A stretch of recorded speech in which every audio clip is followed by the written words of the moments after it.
Okay, welcome to Prairie Point and Block Party Grandma's Recipe Box. So we're going to, I'm going to show you how to do block 10 today, June 10, 11, 12, that's right.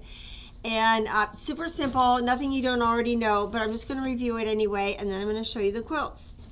Okay, I don't have the block to show you this time because it's in the quilt, but I'll show you that pretty soon. But the block is made up of 4 units that look like this. So you have a half square triangles that you make and then plain squares, and that's all there is to it. So you're going to take your half square triangle squares that you cut out, and you draw the line like the pattern says so on here. We'll tell you to do that. You know how to do that. But to remind you again, my preferred method is just to cut. So I don't draw the line, I just cut, and then I sew a 1/4 inch from each. Then you'll press it and square it up, okay? So you're going to square those 2 up. So I'm going to set that aside for now and show you one of them here.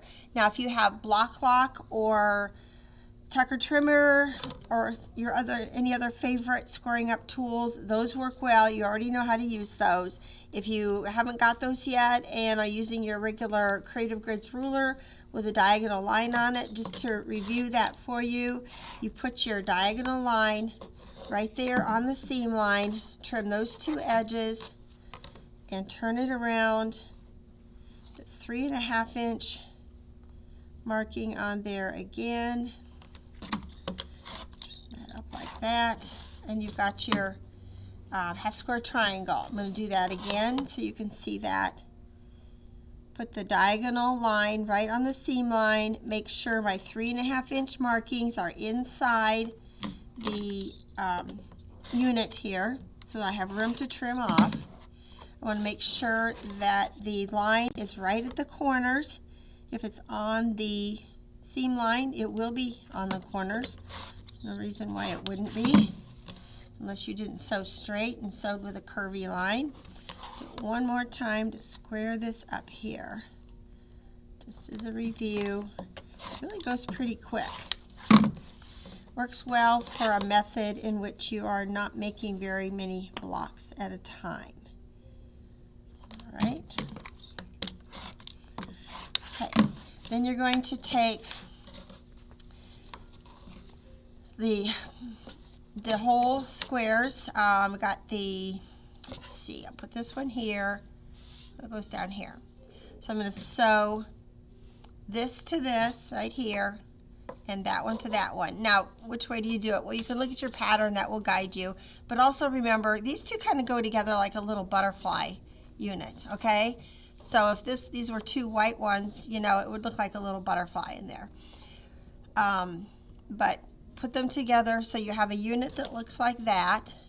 And then I'm going to come over here, put this together, butterfly, like that.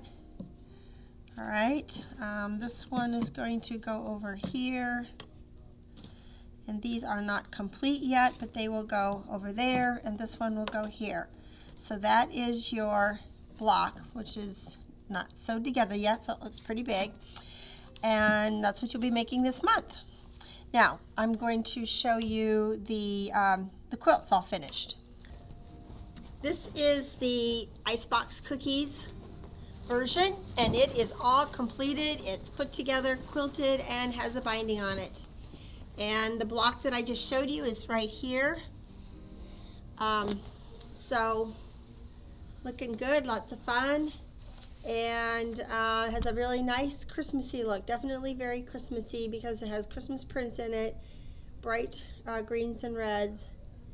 And so you can sign up for this one. We'll have these posted on the website, and you can also see the dimensions and the prices there. Okay, then we have Apple Crunch. So this one has been a lot of fun. Notice how the sashing around the blocks is offset, so the blocks aren't set straight across. Each block will have 2 border sides on it. And then they're put together so that as they're laid out, they will have a border all the way around them. except the ones along the outer edges. Well, not all. Just follow the pattern when you get it, and it will tell you what to do. And then use the spotted red in here for the inner border, and then the outer border is piano keys made up with lots of the ephemera prints out there. So that'll be fun to do. And then we have Waldorf Salad, the 1930s. This has been a really fun, cute one to make. So each block is bordered by 4 different prints with a cornerstone in each one.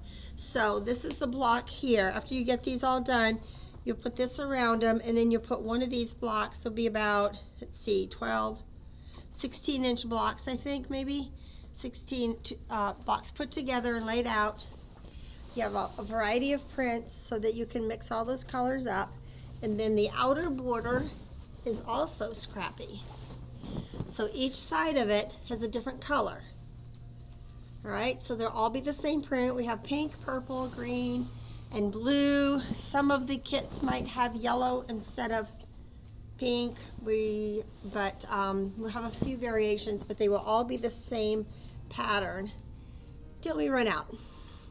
Then we'll have to make some adjustments. But will have a red solid binding on it.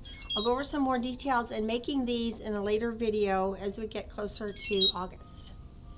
So hope you enjoy making these. We'll see you this month, and you will be able to sign up for the finishing kit if that's what you choose to do.